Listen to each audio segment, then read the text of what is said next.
जय जोहार, नमस्कार संगवारी हो। स्वागत है आप सभी का दैनिक छत्तीसगढ़ पर, जहां पर हम आपके लिए लेकर आते हैं रोजाना छत्तीसगढ़ प्रदेश के प्रादेशिक समाचार। दोस्तों, आज की सबसे पहली बड़ी खबर से शुरुआत करें, जहां पर महामारी काल में इस बार क्रिसमस का आयोजन हल्का सा फीका पड़ने वाला है। पहली बार क्रिसमस पर श्रद्धालुओं के लिए एशिया का दूसरा सबसे बड़ा चर्च जो कि छत्तीसगढ़ में है, ये बंद रहने वाला है। छत्तीसगढ़ के कुनकुरी में कभी 10,000 से भी अधिक लोग क्रिसमस के मौके पर जुटते थे, लेकिन इस बार यह भीड़ जो है नदारद रहने वाली है। महामारी संकट के बीच छत्तीसगढ़ में पहली बार क्रिसमस आया है। ऐसे में संक्रमण की रोकथाम के लिए बनी सरकारी गाइडलाइन की वजह से क्रिसमस का पूरा समारोह यहां पर बदला बदला सा रहने वाला है। छत्तीसगढ़ के कुनकुरी में स्थित एशिया का दूसरा सबसे बड़ा चर्च इस बार श्रद्धालुओं के लिए पूरी तरह से बंद रहने वाला है। 10,000 से भी अधिक लोगों की बैठक क्षमता वाले इस चर्च में क्रिसमस पर इससे कहीं अधिक लोगों की भीड़ जुटती थी, लेकिन इस बार क्रिसमस की विशेष प्रार्थना सभा के लिए चर्च में केवल पुरोहित का वर्ग जो है मौजूद रहने वाला है। तो ये जो है इस बार जो है थोड़े से राहत देने वाली खबर तो यहाँ पर नहीं सामने आ रही है इस महामारी की वजह से। दोस्तों, एक और अगली बड़ी खबर की ओर रुख करें, जहां पर गोधन न्याय योजना की 10वीं किस्त का भुगतान जो है मुख्यमंत्री करने वाले हैं। गोबर विक्रेताओं को लगभग 5.12 करोड़ रुपए की राशि जो है दे दी गई है। दरअसल मुख्यमंत्री भूपेश बघेल बीते दिन प्रदेश सरकार की गोधन न्याय योजना के हितग्राहियों के खाते में गोबर खरीदी की 10वीं किस्त की राशि के रूप में 5 करोड़ 12 लाख रुपए की राशि गौपालकों के खाते में अंतरित की है। इस योजना के अंतर्गत प्रदेश के 1,40,000 से भी अधिक पशुपालक लाभान्वित हो चुके हैं, जबकि विधानसभा परिसर स्थित अपने कार्यालय से वीडियो कॉन्फ्रेंसिंग के माध्यम से सभा को संबोधित करते हुए मुख्यमंत्री बघेल ने कहा कि गोधन न्याय योजना के अंतर्गत अब तक गौपालकों को 64 करोड़ रुपए, इसके अलावा 20 लाख रुपए की राशि जो है गौपालकों के खाते में अंतरित करी जा चुकी है। तो ये थोड़ी सी अच्छी खबर निकलकर सामने आ रही है। चलिए दोस्तों, अगली बड़ी खबर आई है, जहां पर एक आपको जो है राहत देने वाली खबर नहीं है। दरअसल 9 सूत्रीय मांगों को लेकर के पटवारियों ने संपूर्ण राज्य में हड़ताल जो है कर दी है।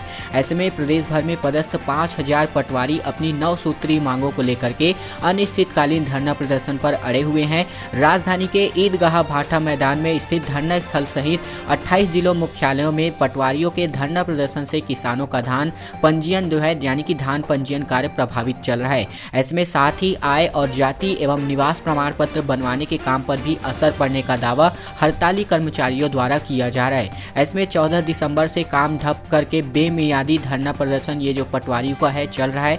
अब तक इनकी मांगे जो है नहीं पूरी होंगी, तब तक इनका धरना प्रदर्शन जारी रहने वाला है, ऐसा पटवारियों के संघ का जो मानना है निकलकर सामने आ रहा है।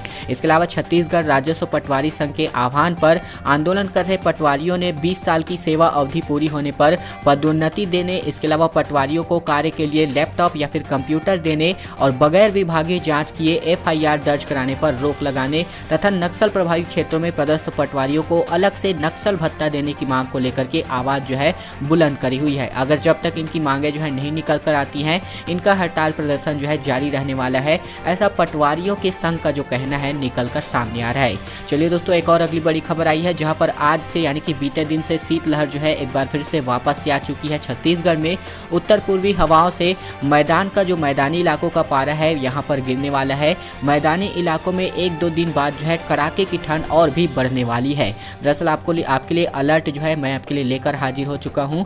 हवा की दिशा बदलने की वजह से राजधानी समेत प्रदेश के अधिकांश हिस्से में बुधवार का अधिकतम और न्यूनतम तापमान थोड़ा बढ़ा है, यानी कि ठंड में हल्की कमी आई है। लेकिन वहीं बुधवार को प्रदेश में दुर्ग को छोड़कर कहीं भी शीतलहर के हालात नहीं थे।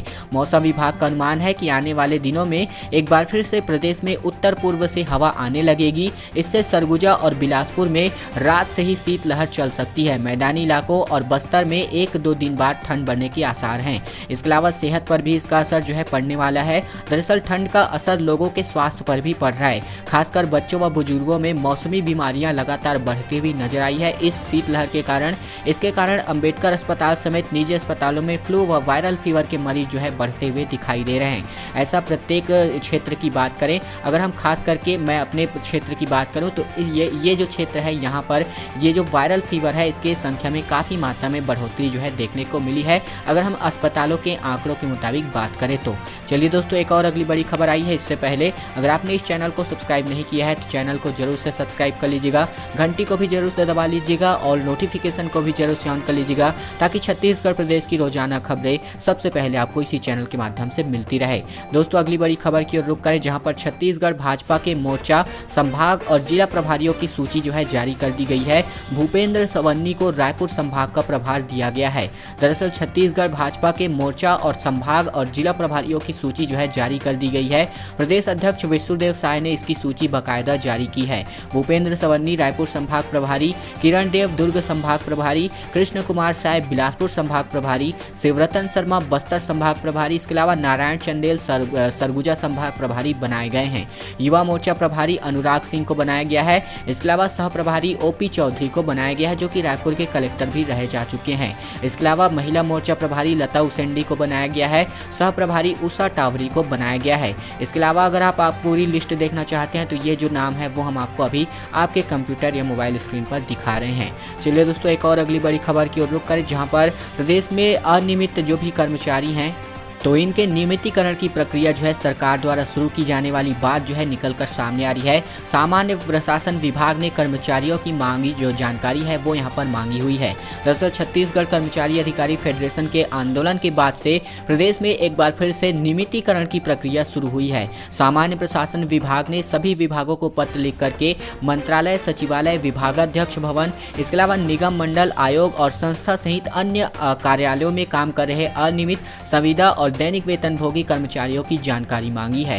सामान्य प्रशासन विभाग के इस पत्र से अनियमित, संविदा और दैनिक वेतनभोगी कर्मचारियों में नई आशा जो है जग चुकी है। इसके अलावा कर्मचारी संगठनों का कहना है कि शासन कई बार हमें इस तरह की फाइल चला चुकी है, लेकिन उसका रिजल्ट सामने नहीं आता है। हालांकि अभी तक जो है यही बातें जो है अभी तक जो है स्पष्ट रूप से सामने आ रही हैं कि अभी जो है नियमितीकरण की मांग को लेकर के जो भी इनका धरना प्रदर्शन हुआ था, जो कि लगातार चलता ही आ रहा है, तो इसके बाद से सरकार ने जो है प्रशासन ने जो भी हमारे अनियमित कर्मचारी हैं तो इनकी डिटेल जो है मांगी हुई है उसके संबंधित विभागों के द्वारा। चलिए दोस्तों, एक और अगली बड़ी खबर की ओर रुख करें, जहां पर सदन में पूर्व सीएम रमन सिंह का कहना निकलकर सामने आ रहा है। सरकार जो कि करीब 2400 करोड़ रुपए का अनुपूरक बजट अनुदान लेकर आई है, इनमें से 1900 करोड़ केंद्र से मिलने वाली राशि है। ऐसा जो कि डॉक्टर रमन सिंह है, पूर्व मुख्यमंत्री, इनका बयान निकलकर सामने आ रहा है। दरअसल छत्तीसगढ़ विधानसभा के शीतकालीन सत्र का बीता दिन चौथा दिन बीता हुआ है। इसके अलावा द्वितीय अनुपूरक बजट पर सदन में चर्चा हो चुकी है। अनुपूरक अनुदान मांग पर चर्चा करते हुए पूर्व सीएम डॉक्टर रमन सिंह का कहना है कि पिछले साल की तुलना में राज्य के कर राजस्व में 19% की गिरावट आई है। महामारी को लेकर के गंभीर प्रयास किए जाने की उम्मीद थी, लेकिन एमपी, गुजरात जैसे राज्यों में कोविड मरीजों का 100% खर्च उठाया गया, लेकिन छत्तीसगढ़ में गरीबों का बड़ा नुकसान हुआ है। ऐसा जो भी हमारे पूर्व सीएम डॉक्टर रमन सिंह है, इनका बयान निकलकर सामने आ रहा है। इसके अलावा इनका कहना है कि जो भी हमारे अनुपूरक बजट जो है आने वाले हैं 2400 करोड़ का, तो इनमें से जो है अनुदान जो है 2400 करोड़ में से 1900 करोड़ केंद्र से मिलने वाली अनुदान राशि है। ऐसी जो बातें हैं वो यहाँ पर जनता से, इसके अलावा विधानसभा में सत्र के दौरान, कार्यवाही के दौरान ये सभी बातें जो है करते हुए मुख्यमंत्री, पूर्व मुख्यमंत्री डॉक्टर रमन सिंह नजर आए हैं। चलिए दोस्तों, एक और अगली बड़ी खबर आई है, जहाँ पर अच्छी खबर निकलकर सामने आ रही है। दरअसल बेघरों को घर देने की भूपेश सरकार की कोशिशों को केंद्र सरकार ने सहारा है। इसके अलावा आपको बता दें कि देश भर की नगर पालिकाओं में डोंगरगढ़ का प्रदर्शन जो है सर्वश्रेष्ठ बताया जा रहा है। मुख्यमंत्री भूपेश बघेल नेतृत्व करने वाली सरकार के आवासहीनों को आवास उपलब्ध कराने की दिशा में छत्तीसगढ़ शासन को मिली उपलब्धियों की भारत सरकार ने सराहना की है। दरअसल प्रधानमंत्री आवास योजना शहरी के अंतर्गत छत्तीसगढ़ के मोर जमीन मोर मकान योजना के समावेशी मॉडल की प्रशंसा करते हुए राज्य को पुरस्कृत करने की घोषणा कर दी गई है केंद्र सरकार के द्वारा। वहीं साथ ही सर्वश्रेष्ठ प्रदर्शन करने वाली नगर पालिकाओं की श्रेणी में डोंगरगढ़ को पुरस्कृत किया जाएगा। पुरस्कार 1 जनवरी 2021 को दिया जाने वाला है, जबकि भारत सरकार द्वारा प्रधानमंत्री आवास योजना शहरी के बहुप्रतीक्षित सम्मान समारोह की घोषणा की गई है। 1 जनवरी 2021 को प्रधानमंत्री मोदी की उपस्थिति में वर्चुअल समारोह का आयोजन किया जाएगा, जिसमें छत्तीसगढ़ राज्य को स्पेशल कैटेगरी में पुरस्कृत किया जाने वाला है, जो कि हमारे लिए बहुत अच्छी खबर निकलकर सामने आ रही है। चलिए दोस्तों, एक और अगली बड़ी खबर आई है, जहां पर गांधी की शरण में कांग्रेस भाजपा जो है नजर आ रही है। 12 जनवरी से सेवाग्राम वर्धा में जुटने वाले जो कांग्रेस के 80 पदाधिकारी हैं ये जो है जुटने वाले हैं। किसानों के लिए गांधी प्रतिमा के नीचे ये जो है भाजपा विधायक धरना देने वाले हैं। यानी कि जो भी बातें जो है किसानों को मुद्दे बना करके हॉट टॉपिक बना के ये जो अप्रत्यक्ष विपक्ष और प्रत्यक्ष है ये यहाँ पर घेरने वाली है। दरअसल आपको बता दें कि प्रदेश कांग्रेस के पदाधिकारियों के साथ जिला कांग्रेस के सभी अध्यक्ष 12 जनवरी से सेवाग्राम वर्धा में जुटने वाले हैं। वे वहां गांधी के विचारों के साथ पार्टी संगठन की मजबूती का पाठ पढ़ेंगे। उन्हें एआईसीसी के ट्रेनरों द्वारा प्रशिक्षित किया जाएगा। जबकि छत्तीसगढ़ में कांग्रेस की सरकार के 2 साल पूरे हो चुके हैं। अब नए साल से कांग्रेस पूरी तरह चुनावी मोड में ही काम करना शुरू करने वाली है। इसके लिए प्रदेश कांग्रेस के साथ जिला कांग्रेस अध्यक्षों को भी प्रशिक्षित किया जाएगा। बताया गया है कि इस दौरान उन्हें पार्टी की गतिविधियों की जानकारी देने के लिए साथ ही सरकार के 2 साल के कामकाज की जानकारी भी दी जाने वाली है। उन्हें गांधी के विचारों से भी अवगत कराया जाएगा। जबकि जो भी हमारे प्रशिक्षक हैं यानी कि जो भी ट्रेनर है एआईसीसी के ये हमारे जो है दिल्ली से आने वाले हैं। इसके अलावा पूर्व पीएम जो भी हमारे भारत रत्न अटल बिहारी वाजपेयी की जयंती है तो इस पर भाजपा विधायक भी शुक्रवार को 5 सूत्री मांगों को लेकर के आजाद चौक स्थित गांधी प्रतिमा के नीचे किसानों के लिए धरना प्रदर्शन पर बैठने वाले हैं। यानी कि जो भी किसान का मुद्दा बना करके जो भी सरकार है इसके अलावा जो भी विपक्ष है वो यहाँ पर पूरी तरह से आपस में एक दूसरे को घेरती हुई नजर आ रही है। खैर दोस्तों एक और अगली बड़ी खबर आई है जहाँ पर वैक्सीन के लिए महामारी वैक्सीन के लिए केंद्र से मांगी गई 5 गाड़ियां मंजूरी दे दी गई है। किसी भी टीके का परिवहन अब इन्हीं गाड़ियों के माध्यम से होने वाला है। अब प्रदेश में स्टेट वैक्सीन स्टोर से कोई भी टीका जो है वैक्सीन वाहन में ही ट्रांसपोर्ट किया जाएगा। राज्य टीकाकरण अधिकारी ने इसके लिए सभी जिला को निर्देश जो है जारी कर दिया है कि वैक्सीन वाहन नहीं होंगे तो स्टोर से कोई भी टीका सप्लाई नहीं किया जाएगा। भास्कर ने खुलासा किया है कि वैक्सीन के स्टोरेज का संकट तो है ही, साथ ही हर टीके के लिए परिवहन साधारण गाड़ियों से ही किया जा रहा है। जबकि वैक्सीन को लाने ले जाने का काम खास इंसुलेटेड गाड़ियों से होना अनिवार्य है। वैक्सीन वाहनों की कमी को देखते हुए स्वास्थ्य विभाग ने केंद्र से 5 नई गाड़ियों की मांग कर दी है, जो कि हमारे चैनल पर एक जो खबर है प्रस्तुत की गई थी जिसका असर जो है देखने को मिल रहा है। इसके अलावा अगर हम बात करें तो केंद्र सरकार से 5 नए वैक्सीन वाहन मांगे गए हैं। अब किसी भी जिले के से टीके के लिए जो भी वैक्सीन का वाहन भेजा जाता है वैक्सीन वाहन नहीं भेजा जाता है तो वहां जो है टीके की सप्लाई नहीं होने वाली है। फिलहाल यही बातें जो है निकलकर सामने आ रही है।